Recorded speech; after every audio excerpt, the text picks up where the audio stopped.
Olá pessoal, tudo bem? Hoje nós vamos falar um pouquinho sobre história.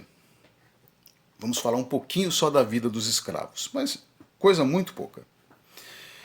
Um escravo, no valor de hoje, custaria cerca de, dependendo do escravo, entre 15 e 30 mil reais. Mais ou menos isso.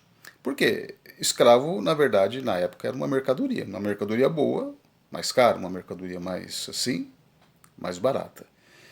O pessoal aí entendido toma por base o preço da saca de café, porque era um dos produtos que mais se conhecia o valor. Então eles pegaram o valor de uma saca de café da época, que era tipo aí 10, 12 mil réis, e fizeram as contas, porque um escravo na época, tipo assim, 1850, custava entre 350 a 700 mil réis. Depois, com quase chegando na abolição, um pouquinho antes, um escravo custava 1 milhão de réis, 2 milhões de réis, porque inflacionou o negócio. Pra vocês verem que quando um senhor de escravo tinha escravo, ele tinha que ter dinheiro.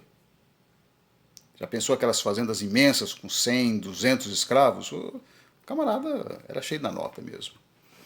Mas vá lá. Então, hoje eu vou contar a história para vocês de um escravo africano chamado Gbego. Gbego. Ele foi escravo de um comerciante de escravos chamado Joaquim de Almeida. O pessoal fala que é traficante de escravo, né? Mas se era uma atividade lícita, porque os pais recebiam essa mercadoria, vamos chamar de mercadoria porque era na época, infelizmente, então não pode ser contrabando, contrabandista, traficante, um comerciante. Então esse Joaquim de Almeida, ele era um comerciante de escravos. Ele buscava escravo lá na África, inclusive ele tinha até sociedade com navios negreiros. E comprou esse grego e vieram juntos.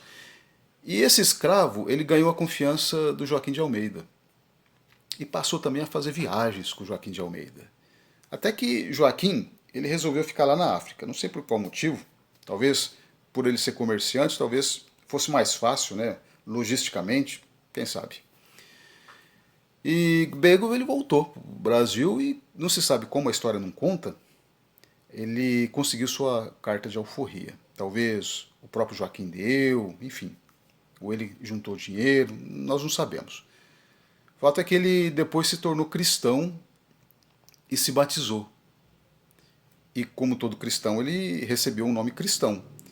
E em homenagem ao seu antigo senhor, ele colocou em si o seu nome, Joaquim de Almeida. E então, o novo Joaquim de Almeida continuou a comercializar escravos como o seu antigo senhor fazia.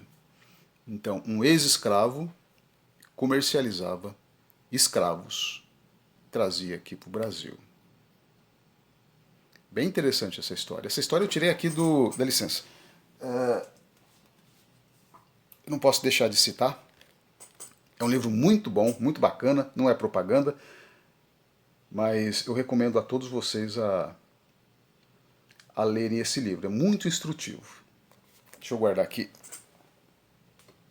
Eu ajeitar aqui o Dart para segurar aqui.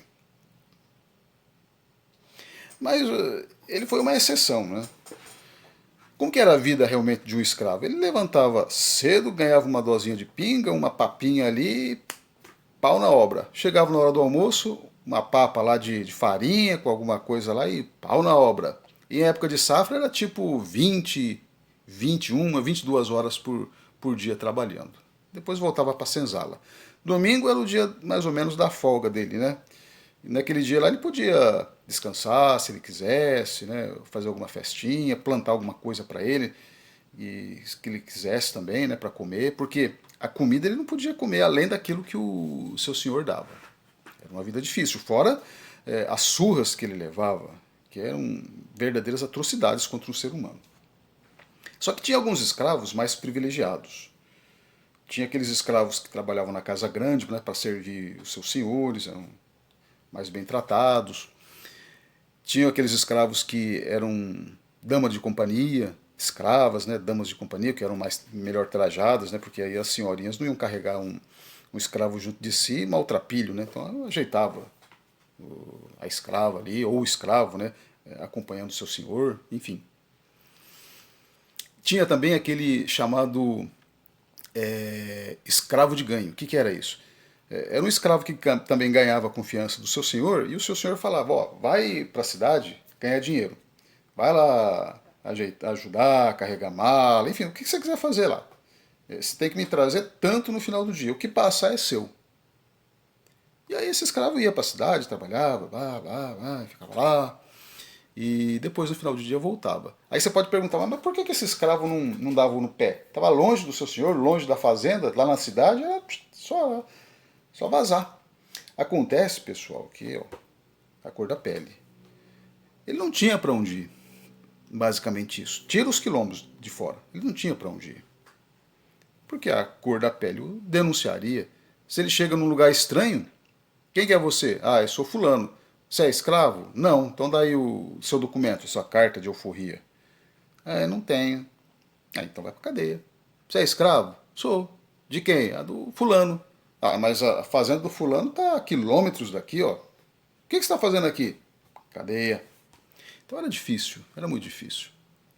Só que tinha alguns escravos, né, que nesse lance aí de trabalhar na cidade, ia ganhando uma graninha, ia juntando, e tinha uma lei que era a seguinte: se o escravo oferecesse o mesmo valor que o patrão pagou por ele, o patrão era obrigado a vender o escravo para ele mesmo. Ou seja, o patrão era obrigado a receber esse dinheiro do seu escravo e dar-lhe a carta de alforria. Interessante esse sistema. E teve muita gente que teve que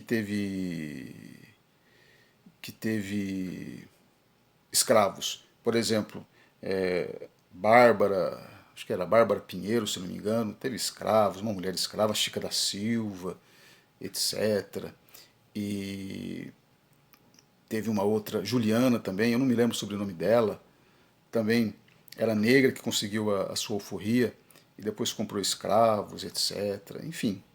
Mas isso não tira a crueldade que foi feita com os escravos. Por mais que houveram escravos que se deram bem na vida, a totalidade, quase que totalidade, os 3 milhões de escravos que passaram pelo Brasil aí, literalmente viveram uma vida de escravo mesmo, uma vida de mercadoria. Ainda bem que esse tempo passou. Pessoal, se vocês gostaram desse conteúdo, é muito legal, muito bacana, compartilhe aí para a gente conhecer um pouquinho mais sobre a história do Brasil, sobre a história dos escravos brasileiros. E não se esqueçam de se inscrever no nosso canal. Até mais!